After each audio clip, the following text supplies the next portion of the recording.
now.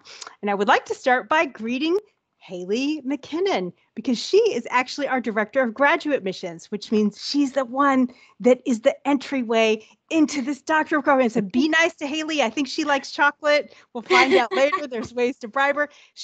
We've had the honor of having her in that role at Troy University for 2 years. Haley, I'm so excited to have you here today. Why don't you say hello, and I'll let you kick it off from there. Awesome. Thank you guys so much for having me.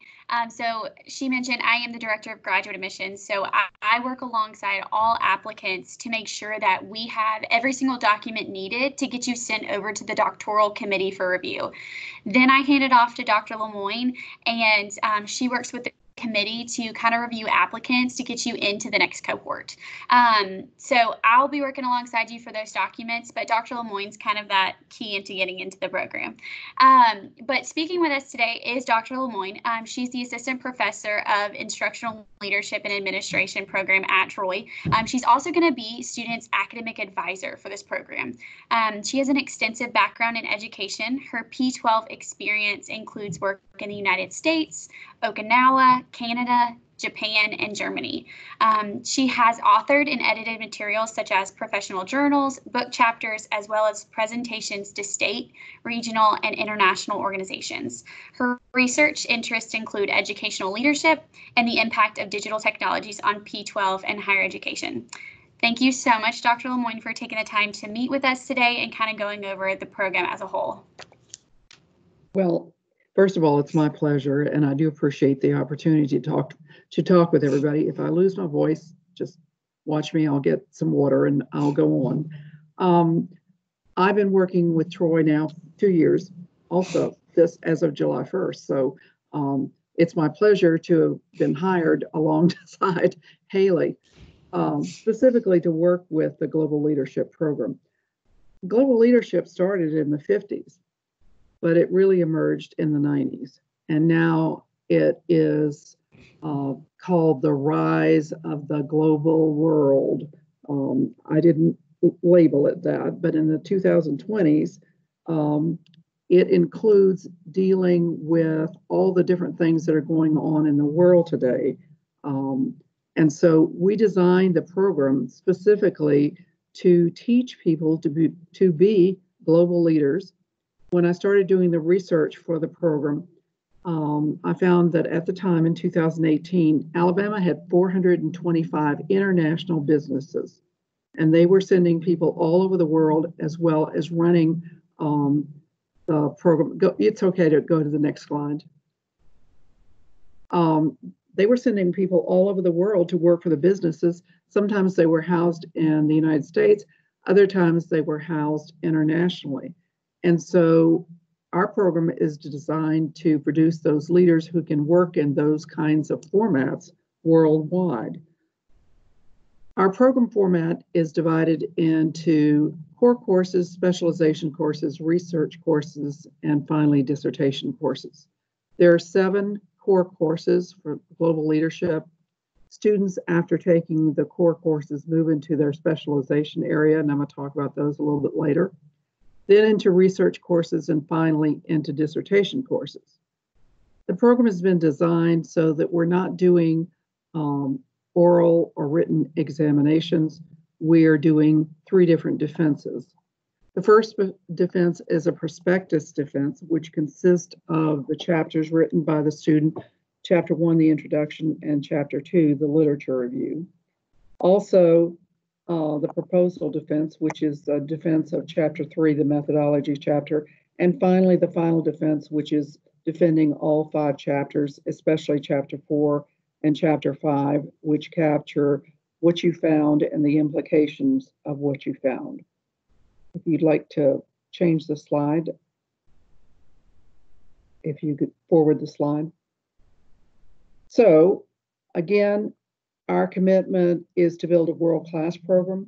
We want to use theory as well as practice, and we're especially interested in practitioners, people who are working in the business world, the institutional world, non-governmental organization world, and we're trying to bridge the gap of not only coming out with a background of research, but also being able to become a practitioner in the field. We're targeting professionals who are already working in leadership positions in the private and public sector, as well as in the institutional and non-governmental organizations. Next slide, please. Again, here are program requirements. The 7 global leadership courses, which includes the internship, and I'll talk a little bit about that later, are 21 hours. A specialization area, 6 courses, 18 semester hours. There is a research core of 12 semester hours. Dissertation, 12 hours, for a total credit hours of completion of 63 hours. There is an ability to transfer in some prior coursework. However, the coursework would have to meet the standard of doctoral level coursework, and transcripts, syllabi, and course description would need to be provided for review. Next slide, please. Again, here are the specialization options: organizational leadership, public administration, strategic communication, higher ed, education administration, and instructional leadership and administration.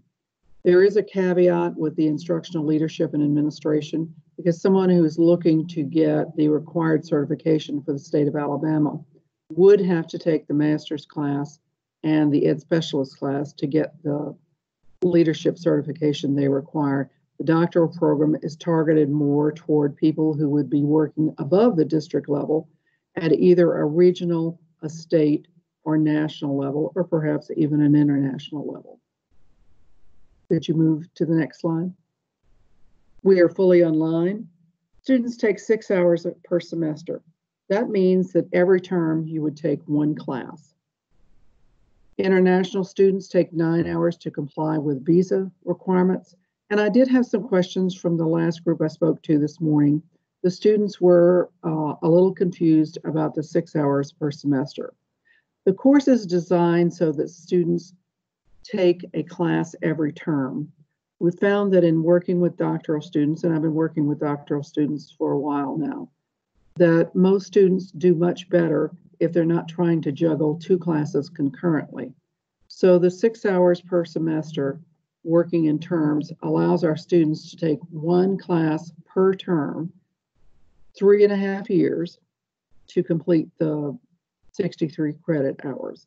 And we're doing this through, obviously, virtual learning. We're working on case studies and teams. We're working in some intercultural immersion, and we're working on global and service learning, community-based learning.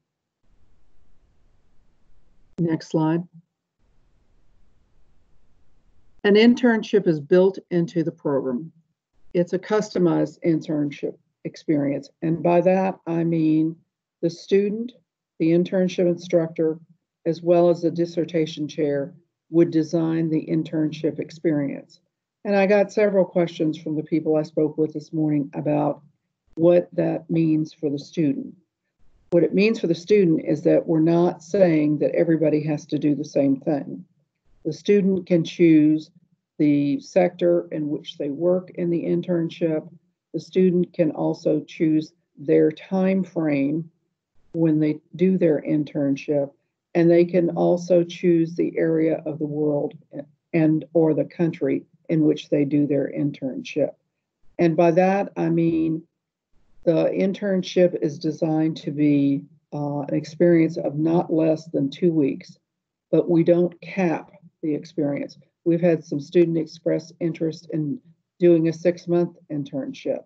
That could be done, but we also have students who are limited by the fact that they work in a field where they only have a couple of weeks for vacation once a year that they might use to do their internship. We've also had students ask about potentially looking at an internship where they work in a split shift, where they don't have to do their entire experience in one time. They could do it based over several times. And as I said, what we're trying to do is customize the internship to meet the students' needs, as well as to work with the fact that we want the internship experience to be intertwined with their specialization experience. Next slide, please.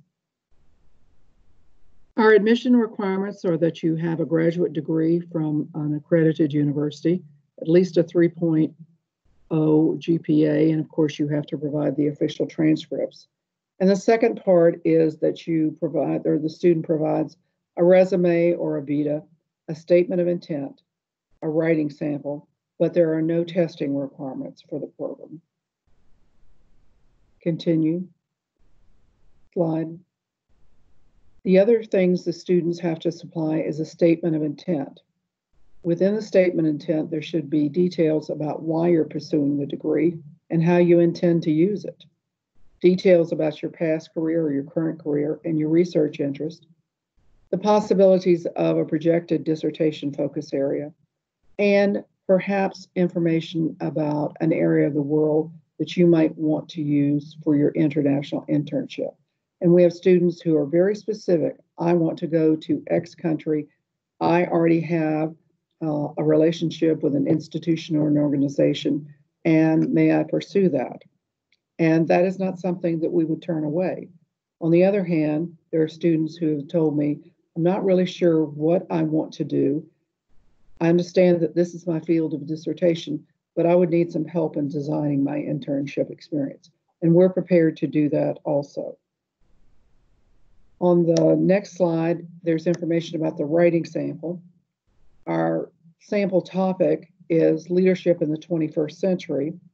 And we're looking to evaluate each of the documents that the students submit for their ability to write, organization, organize, structure, paragraph development, mechanics, and spelling, and their use of some kind of citation method. For the purposes of this, we're not limiting you to APA only. We're just limited you to the fact that if you quote something or you use something from somebody else's work, you must acknowledge. May I have the next slide? We're actively recruiting right now. Our next deadline is on October 1st. The cohort number 2 will start in January 2021. Next slide. Haley? Yes. Okay, so I'm going to take it over from here just to kind of talk to you guys about some of the resources that we do offer to online students, especially during a time where being online, you don't have access to being in person with your professor. So we want to make sure that you have everything you need to succeed as an online learner. You can change the slide. Okay, so the my.troy.edu page is actually going to be a resource that's given to you once you've been accepted into the program. We're hoping to have decisions for students who are admitted into this program sometime in early November, so expect to have access to this then. But essentially what this is going to be your main hub that you'll go to for the resources needed for your courses. These resources can be tutorials, so if you are unfamiliar with how to register for classes using our Canvas or Trojan Web Express, which we'll kind of go into in just a little bit, for registration, maybe paying bills, or even completing course assignments, there are tutorials online there for students who are unfamiliar with them. Career Services is also a really great resource that we offer to students. This is something that you can go to for your resume and cover letter editing, internship opportunities. This wouldn't necessarily be where you would go to for that study abroad internship opportunity for the PhD, but more of other opportunities out there for students. And then also mock interviews. Online exam resources. If this program does require you at some point to have a online exam, they will schedule it on here. The Center for Student Access. This would help students maybe determine which textbooks to order, where they can be ordered from, setting up your classes, and just making sure students are staying connected with educators throughout the whole process. A big one for us is the academic calendar. It's important for students to know when these different deadlines are so you don't miss any important dates. So this academic calendar will actually show you your registration dates, when payments are due, when classes start and end. And then, of course, my advisor for this program, for the first few cohorts, Dr. Lemoine is actually going to be your advisor. So it's really important that you get familiar with her because you're going to be working alongside her a lot. You can change the slide.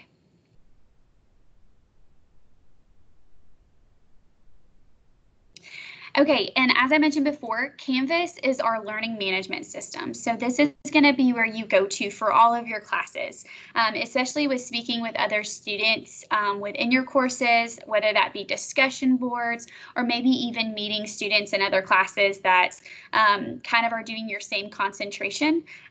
This will be where you do your exams, your assignments, any class announcements that the professor has for you, any reminders, that's where that's going to be. Next. And then, of course, student planning.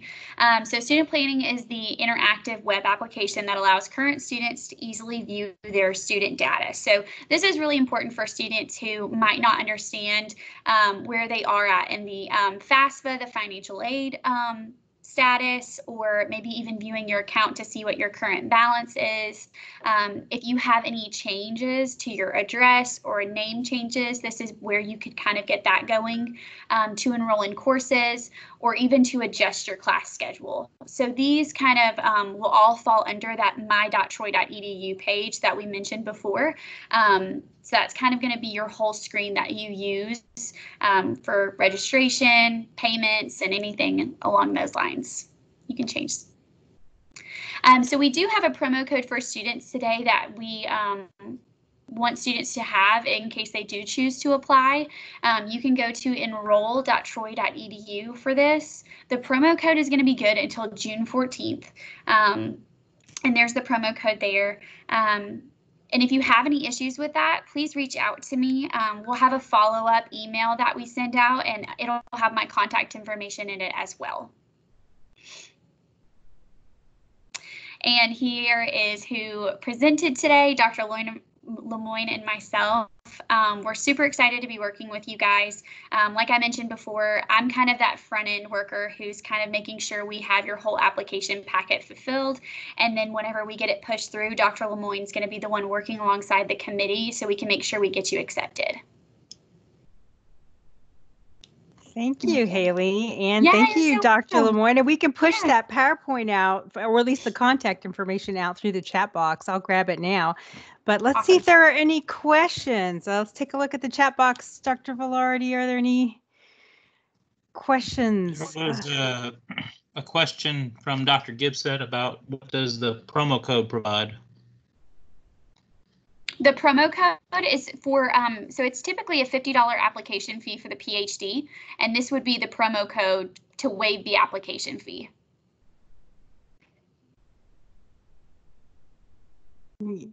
Thank you. And also there were several Atlanta students that couldn't come today because they're working right now, but they had asked a question, which I'll broach if that's all right.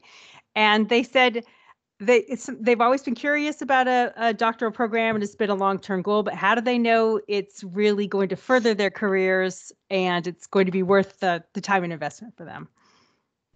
Well, first of all, I think getting your PhD is a door opener. I had been assured of that when I first went into a doctoral program. And I guess when I initially graduated, I was a little intimidated by the fact, so exactly what doors does it open? Because nothing opened immediately. However, within the next year or so, many different areas of work opened up for me because I had the qualifications that people could see on my vita that supported my ability to do the jobs. In previous times, I had lots of experience, but I didn't have the degree necessary. The other thing that I will say to students is that it really has to be something that you want to do that is in your career path. You know, there are people who learn to learn, and I'm all about learning to learn. But if there's a goal that you have in mind, then I recommend that you look into what the qualifications are for the area in which you want to work, excuse me. And I will tell you that I had a student who emailed me right after the morning presentation who asked me about using this degree to get a job in a particular field. And my advice to her and my advice to anybody who wants to go into the program will be the degree, if you want to go into higher ed, has to match the area in which you want to work. And in her particular case, she didn't want to work in leadership. She wanted to be a teacher in a department of higher ed, such as teacher education. And my advice for her was, then I don't think that this degree will meet your needs. In higher ed, usually employment is targeted to people who have in-field certifications. So you don't want to have an in-field certification of global leadership if your goal is to teach people how to teach English. That's not going to work for you. What we designed the degree for is people who are working in leadership roles. And I understand that, at the current time, you may not be working in the leadership role that you want to work in. However, your ultimate goal should be in a field where this degree is going to be valid. If you want to work in business administration, it might be valid for you if you were going to work in an administrative area, but it also might be much more valid for you to get a PhD in the degree field in which you're seeking the job. I'm not sure whether, I've had people say, well, you're talking against your own program. I don't think I'm talking against the program. What I'm telling you is this is a large investment of time and resources, not all of them just monetary resources. You want to be able to use the degree in the area in which you're going to work in. I've been contacted by a number of students who say, I want to work as a consultant. I want to start my own company. I want to work internationally. Then I think you have a valid program for which you can look toward the goals in which people are going to hire you for your skill set. So I'm not sure whether I've said enough about that, but the point is, look at what you want to do and then figure the pathway that you need to take to get there. A degree in global leadership may not fit that pathway. It has to fit the right path for you. Hey, this is Wes Ward. Is it okay for me to just ask you some questions directly? Ask me the questions. Okay. Well, I'm looking at several different programs. I apologize for the background noise. That's right. So I'm currently a director of EMS for a fire department, retired in an administrative staff position from Birmingham Fire. Now I work at a smaller department. I hold a lot of different positions at state and regional levels in EMS leadership. I don't get paid for any of those, but they certainly like to let me work a lot of hours at the state level. I also work at the national level with the National Registry of EMTs as an item writer. I have some very specific goals for a PhD. I have no interest in titles or just doing it for reasons of ego. My interest is in trying to fundamentally change trauma systems in the United States to more closely match those that we see in Europe. And I'm partnered with a British trauma surgeon that I've been working with for years, researching in that realm. And what I found is it's very difficult for me to get any of my work published because I lack a PhD credential. And my other goal, which is more personal and less honorable, is I would love to set myself up in my later years to teach online at the university level, preferably in public administration or a related field. And I guess that's where my concern comes, is in that goal. I think that this program probably fits the initial goal I stated pretty well. I'm just not sure it really qualifies me to teach in a public administration program. I have been teaching online for about 14 years in a paramedic program at the community college level. So my basic question is this a good fit for me, or would I be better served to go to one of the more traditional public administration programs.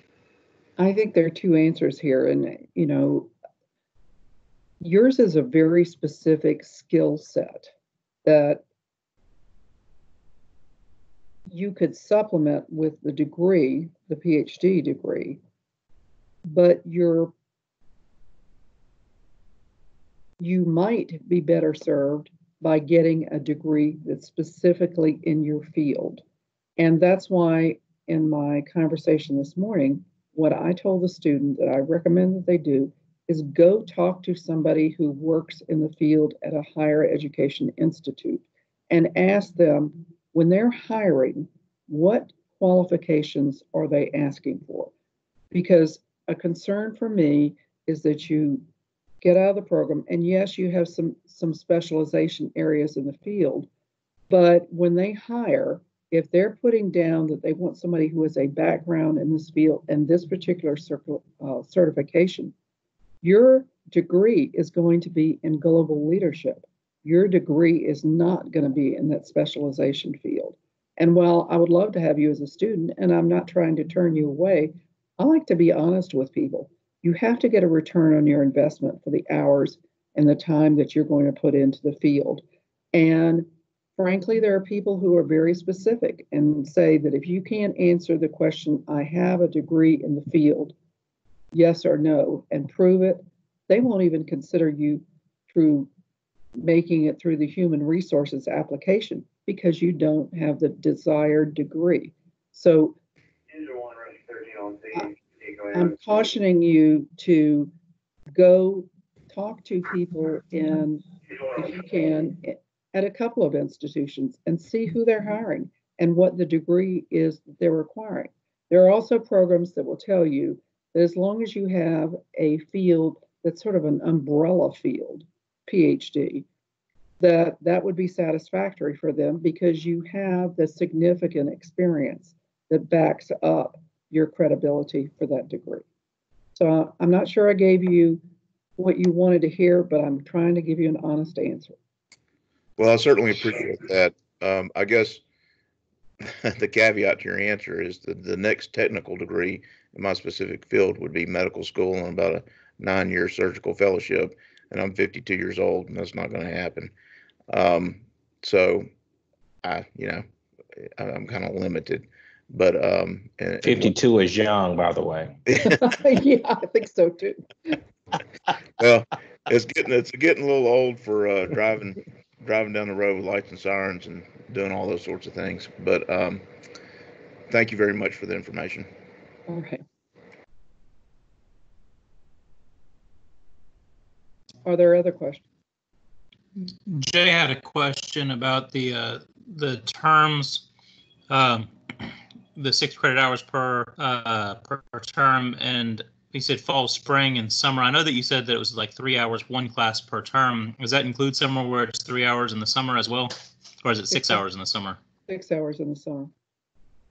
So in term 5, term 5 will also have the summer would have 2 terms for us. And then I think Rebecca had a question. Yes, I do have a question. So I work for Dothan campus, and I do a lot of disability services stuff. And my goal is maybe higher ed administration, but working mainly with disability services, which I feel like this degree would be fitting. But my other life goal is teaching, so I would love to teach. And what classes would this qualify me to teach? Like, say, if I stayed within the Troy family, what classes could I teach for Troy with this PhD? What classes do you currently teach? History and orientation. Okay. And the problem is that this degree is not in either one of those fields, if that makes sense to you. And the concern that I have with moving into higher education is, again, the same issue. When we're hiring, and we're hiring in, instructional leadership and administration, we want somebody who has a background in instructional leadership and administration. And actually, the state of Alabama says for us, Not only do you have to have the degree, but you have to be certified. And no matter where you got your degree, it has to meet the Alabama certification standards. So depending on what the requirements are for the department in which you teach, my advice to you would be to go talk to either your department chair or the dean of the college and say, what are you looking for and what are you advertising in this field? And if it doesn't meet those needs, then you need to possibly consider another field that you would like to get a doctoral. Well, I'm open to different classes. I was just curious, like, would this let me teach leadership classes, like undergrad leadership classes? Would this, you just said instructional education, or like what type of classes if I wanted to switch gears, I guess? Well, I think you would be certainly qualified to teach basic leadership classes if you're talking about an undergraduate degree.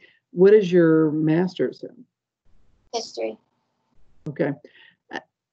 I will tell you that one of the significant issues with my field of work is that when we are going for SACS accreditation, I have to show that somebody has a degree in the field in which they're teaching and hopefully significant experience in the field, as well as at the PhD level, qualifications for doing research in the field.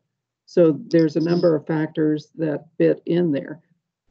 Even though you have a degree in another field, if you can supplement the information for SACS and prove that you have worked and gathered significant experience in the field, sometimes that garners you and under the umbrella of being SACS certified to teach the coursework. But again, it's specific to the field. I don't want to turn you away, but I won't lie and say that, this is going to meet the needs of every single program at a university level. Right. And then the internship part, I'm disabled, so I've actually never flown, and because of the damage that could be done to wheelchairs under the plane. So would you guys work with me on like how to complete that internship, like work with me on different options, I guess? Well, we would do that. And let me tell you one of the things that we're exploring right now. Obviously, 6 months ago when we were working on the internship, things were different. Since the last 3 months have gone by, things are vastly different than they were 6 months ago. So what we're working in right now, and I'm doing some research in, is a new area for us called remote internship, where you don't actually have to travel to the country.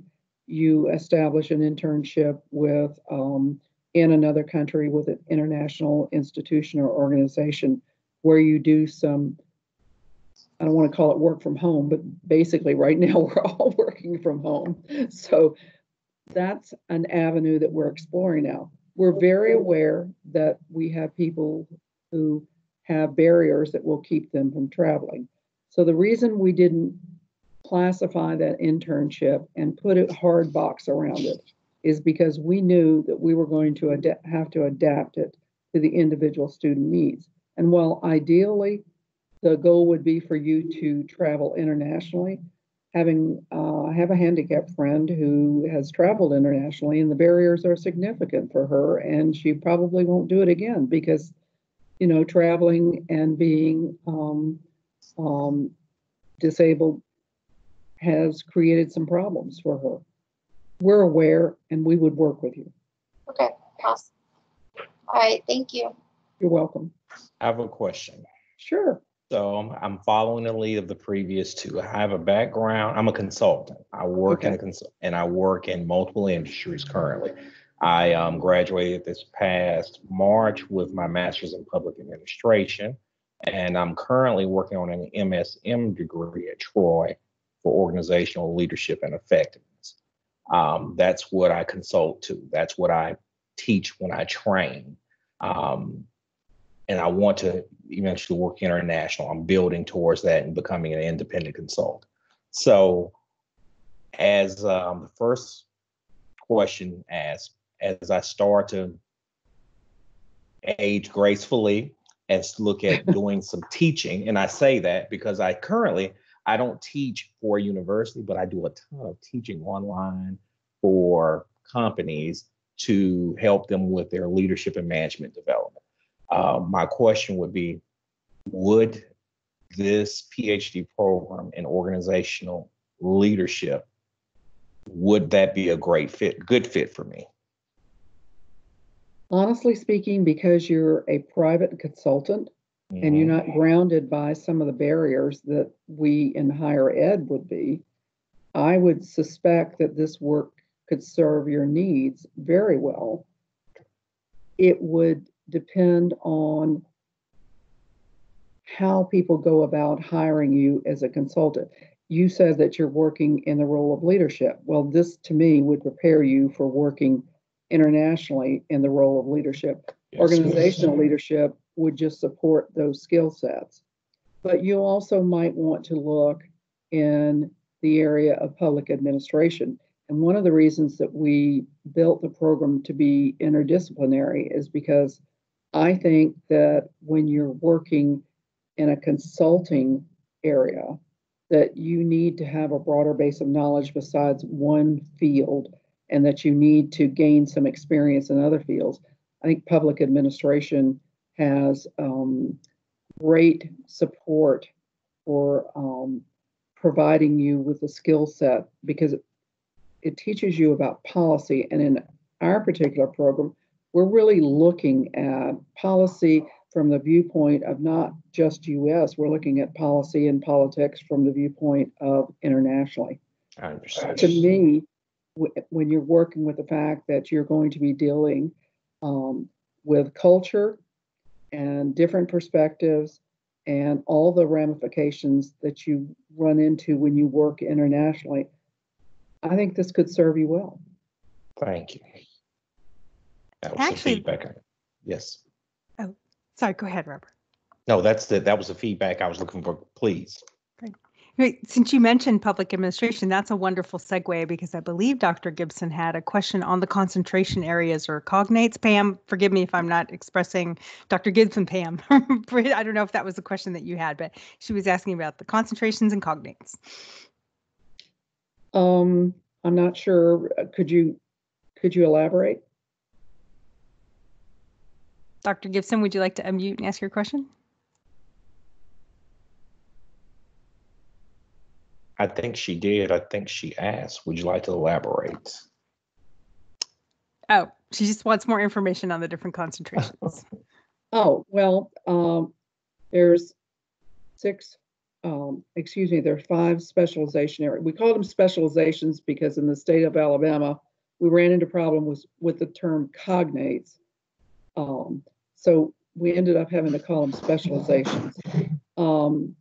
The specializations were designed to be where we thought the fields were most open and needy for people who had the background for working in particular institutions. And so I'm not sure exactly what she's asking about each of the individual cognates, but the people who provided the information on the cognate courses actually came from Troy's specialization areas. For instance, I helped with the ILA, and Terry Anderson helped with PA, and Dr. Spurlock helped with the comm classes, etc. I'm not sure if that's what she wants to know or not. Let's see, she said yes, thank you. She just wanted to learn a little more. Thank you.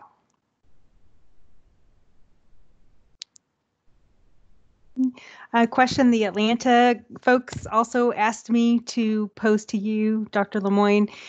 Since the degree is so new and it's in global leadership and innovation, what kind of opportunities and challenges does that pose when going out to the field? Is this the degree people will look at it and say, oh, that's really amazing, or what is it? Like, where does that unknown factor play in? If you could speak to that for a moment. Well, the innovation was dropped by the Alabama Commission on Higher Education. So it's just global Apologies, leadership. I didn't know. No, that's all right. They're, from where it started out to where it is now, it's just strictly global leadership. And could you repeat the last part of your question? Application is what you're looking for? Yeah. So is it going to be an unknown for employers in higher ed and an out because of the global leadership, or will it get embraced with open arms by them, or will it be sort of an unknown that they'll have to pitch and explain to potential employers? Well, let me give you an example of where I was 2 years ago. When I started looking at global leadership 2 years ago, there were 3 universities in the United States that had a program. Pepperdine was one of them.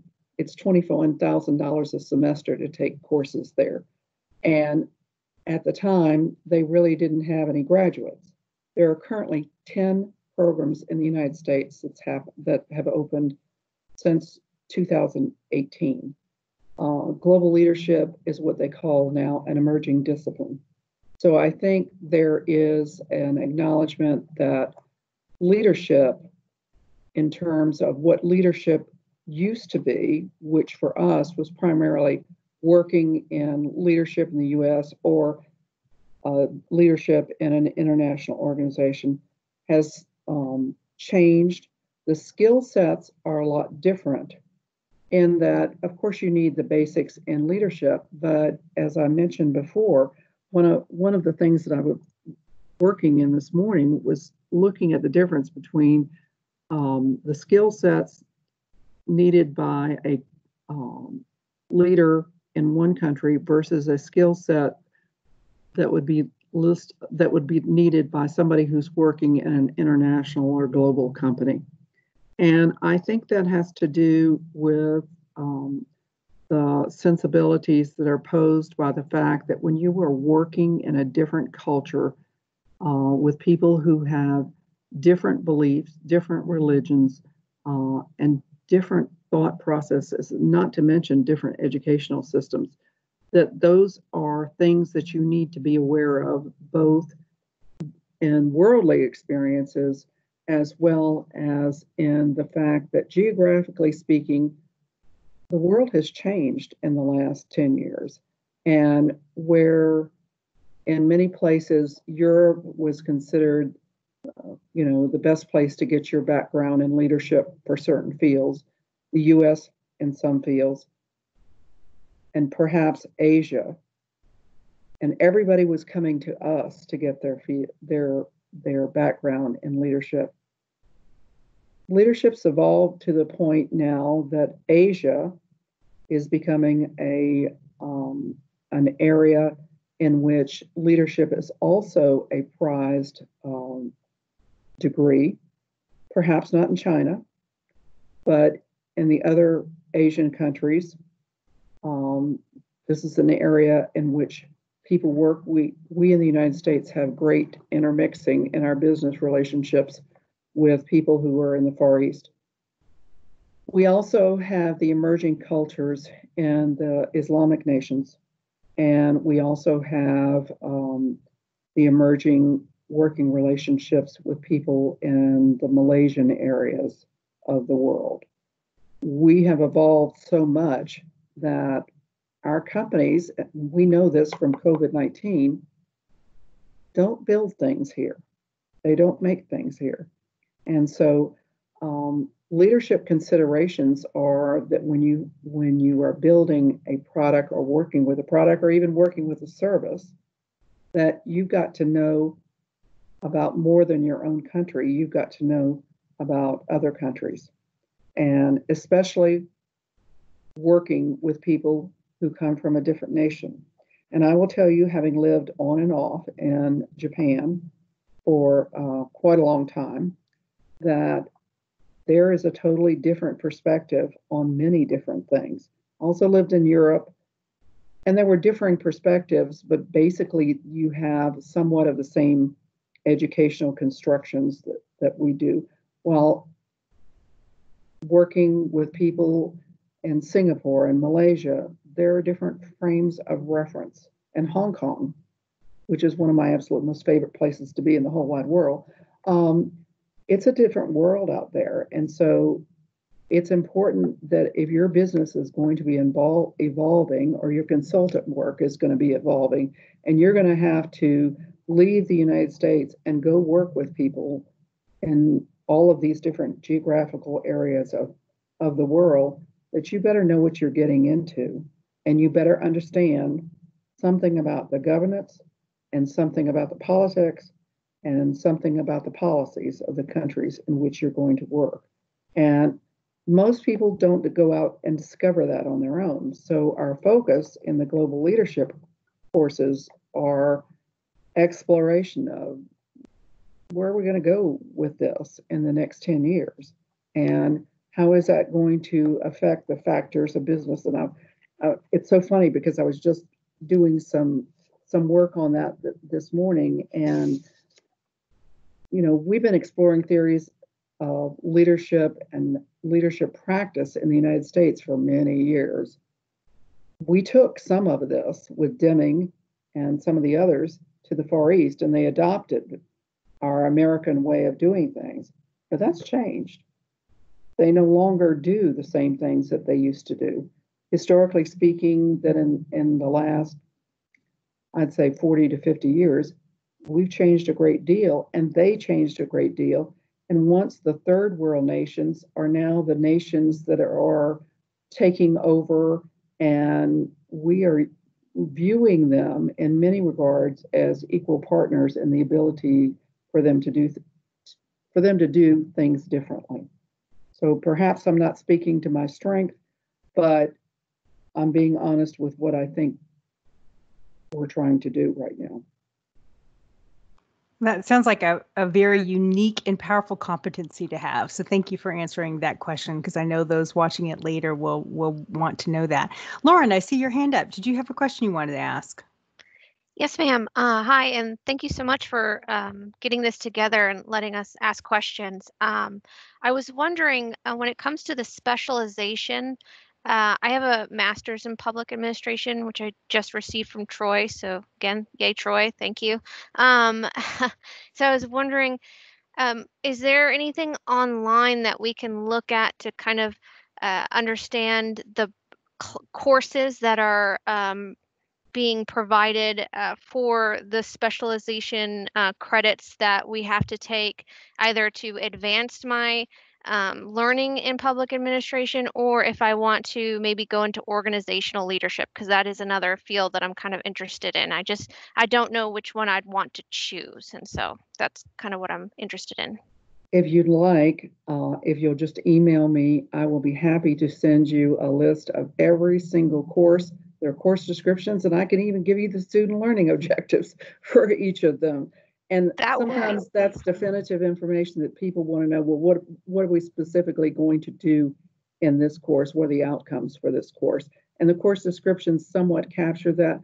But I think when you start looking at the learning objectives for each of the classes, that provides you more information. And we didn't put that up on the website because, frankly, it's too much information. There's just, people normally want, to gather some of the specifics. So what I normally provide when a student contacts me is I usually send them what a degree plan sheet would look like for them. If they want it in a specialization area, I have one that's for each specialization. I also send them a list of the courses. I include the attachment with the student learning objectives. I send them an explanation of each of the specialization areas. And then usually I'll set up a conference where we can just talk about what your individual goals are. And if you were looking at the program, what might be the best one for you to look at. And that's why I said, we're actively working with some of the people who are under the College of Arts and Sciences. There are some questions in public administration that not my field to answer, but Dr. Anderson will readily answer those. And like I said, Dr. Spurlock has been working with some students who've had questions about what they can do in strategic communication. So that's not an unknown piece, and I will happily send it to you. I'll send you anything you'd like to have, and very much be willing to talk to you. Ma'am, thank you. Miss Waldner sent me your email address, and so you Great. will be receiving an email from me soon. Thank you. Great. And I wanted to point out a comment in the chat box for those that aren't tracking the chat box from Emilio, who notes that he's about to retire from the Army in a couple months. Thank you for your service, Emilio. And he's on the job hunt and noticed that a lot of job descriptions are now requiring global leadership. They've actually specified that. So that's incredibly impressive. And I believe Emilio, maybe a couple other here today have already been accepted to the cohort or applied to it. So you've already got a fan club brewing here, Dr. Lemoine and Haley. I'll take all the fans we can get. Other questions? I'm scanning the chat box too. Dr. Lemoine, Dr. Wallner, this is Erica from Atlanta. Hey. Hi. Hi. I am one of the people that's going to be applying. I think we've communicated in the past, and I appreciate you taking the time to respond to my past emails. I'm one of those folks. I was listening to you as you gave advice on, whether or not this program fits different folks' specific needs. And the thing that got me really excited about the program itself is the fact that you have so many specializations, right? So I'm looking at, I too, hopefully, prayerfully, will be completing my Master's of Public Administration after term 1. I'm kind of doing it really slowly, just the last 2 classes. And but the idea that you've got a public administration specialization and strategic communication and institutional leadership and all of that, is there a way to combine, is there a way to combine some of the different specializations to fit what it is that you think you need or do, or is it so rigid that you have to choose one and only stick with that one? And the reason I ask is because I'm a little bit torn. I'm still trying to figure out exactly what my focus would be. And I don't know. It's like when I'm contemplating, what is it that you really want to learn? What do you want to use? I too am a consultant. I do political consulting. I live here in Atlanta. I've worked in politics off and on for 30 years. I initially wanted to simply get my master's degree to, for credentials, just to prove that I know what I'm talking about when I'm consulting with people. And when I saw that you were now offering this global leadership program, I was immediately intrigued. I had never thought of myself. I'd never really thought to earn a doctorate before. And now, as I'm looking at, maybe I'm just not concise enough. And I know I need to take a little more time to really study what each specialization offers. But I, again, was just curious in knowing if if a person can combine the different specializations. I hope I didn't say too much. No, you didn't. And it's an excellent question, because that was one of the considerations that we had when we were drawing up the program. Our discussion, and when I was initially meeting with representatives from each of the colleges, is that sometimes, for instance, a first course where you're being introduced to a specialty area is much the same as another course where you might be introducing, PA and organizational leadership might have some of the same goals in mind for the work that you're going to do. So this isn't something that we haven't, it's not a new idea for us. We've looked at that.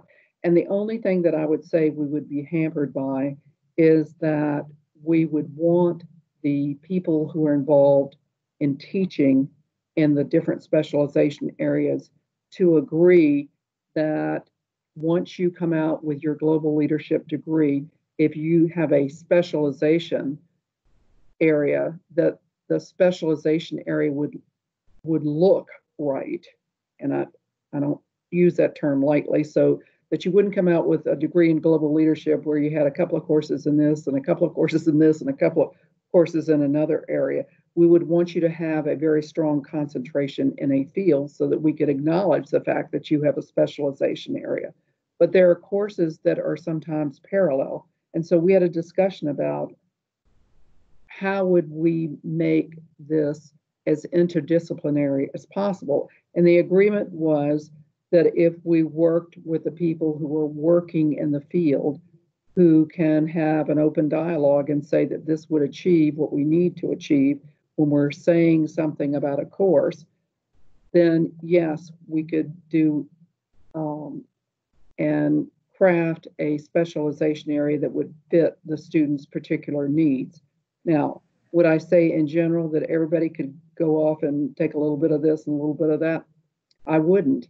What I would say is that depending what your end goal is, and if you could say that this would fit better because this is what I intend to do with my end work, we tried to set up the program so that we could have that interdisciplinary blend. There's a lot of people out there in higher ed who frankly dislike interdisciplinary specializations, I guess, or cognates. They don't want to blend this, but we're not unwilling to talk about that, and we're not unwilling to say, this is what we think the student needs to come out with to achieve her end goal of, say, being a consultant in policy and politics. So I hear your question, and yes, we've talked about it, but because we haven't opened the program yet, we've never actually had to do that yet. So it's not something that we wouldn't be willing to discuss, and we probably have to craft it carefully because we also don't want to blow our accreditation with the Alabama Commission on Higher Ed or in SACS. I understand. Thank you so much. Thanks for answering that question. Okay.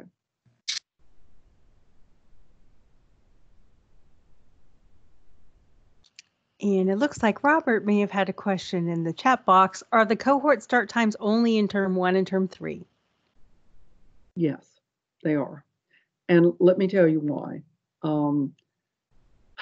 Again, when we started looking at the program, one of the problems in opening a summer cohort is that summer is different and that we have professors who work on a 10-month basis, but they don't necessarily work on a 12-month basis. So I don't like promising anything that we're not going to be able to staff and keep credentialed. So there are programs which will promise you that you could start at any point in time and that the courses will always be available, but we're starting with a cohort model. So therefore the courses are scheduled, and they're scheduled out far ahead of time. So we have the courses there that we can offer.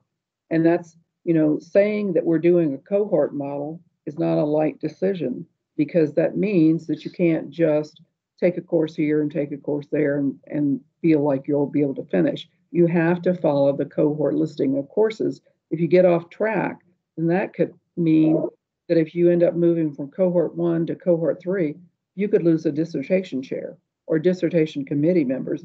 And trust me, that's not something you want to do. Once you get your committee established and you have a working relationship with a dissertation chair and committee members, that's a binding contract for all of you. And going off track unless you absolutely need to would not be a good process. And that's because I firmly believe that if you have the self-determination that you can finish this course work in the timely fashion in the 2 years and start on your dissertation work and finish in that 3.5 years. We've designed it so that can be done. When it gets to dissertation, we all know that there are many, many people, about 70% of them, who start a dissertation program who don't finish their ABD, all but dissertation. And so what we're trying to do is start writing on the dissertation in the very first class. And to that end, Jay has designed a fabulous program where we've got all the library resources all set up for our students, and we have the people who can work with the students who are in the program to do all the research that's necessary. But going off track due to the fact that you're trying to cobble too many things together would not be a good idea. I wouldn't support starting in the summer. I think it's difficult to start in the summer. Starting in the fall, starting in January gives us some time to make sure that we have all the resources together for the people who are taking their classes.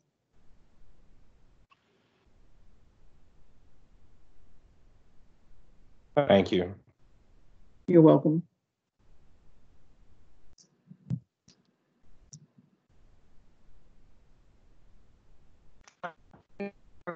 And even though we're at the 1 hour mark and we may stop the recording, I'd welcome you to still stay and ask any additional questions you have for Dr. Lemoine. And as this is part of our virtual coffee series for students that we started when COVID hit, because we wanted to give all of you a place to show up every Wednesday, Dr. Velarde and I will stay until the very end to make sure every student gets the help they need. But first, I'd like us to take a moment and thank Dr. Lemoine for all the amazing information she provided today. So thank you very much, Dr. Lemoine. Thank you. And so we are at the 1 hour mark. Anybody that needs to exit, please feel free. And you can do that by clicking out the X, but please stay because there may be some extra questions for Dr. Lemoine. My cat is joining me, so we have a new guest star. We have a new Other guest questions star. You'd like to ask? Thanks for coming. And as I said, email me. I'm happy to talk to students. I did a Zoom this morning with somebody, and I am always happy to either set up a Zoom, or I have to tell you, Teams is not my field of expertise. I'm trying to learn, but I can Zoom with you or WebEx with you or just do a phone call, and I'm happy to do that. Wonderful. And that's exactly the kind of faculty advisor you want in your doctoral program. Trust me. I would sign up if I didn't already have one. Other questions for Dr. Lemoine or other thoughts? Good afternoon. This is Phyllis. Can you hear me? Yes, we can hear you. All right. I joined into the conversation a little bit late, but I do appreciate all the information that has been shared. Again, in terms of figuring out if this is the correct program for me, maybe a little background about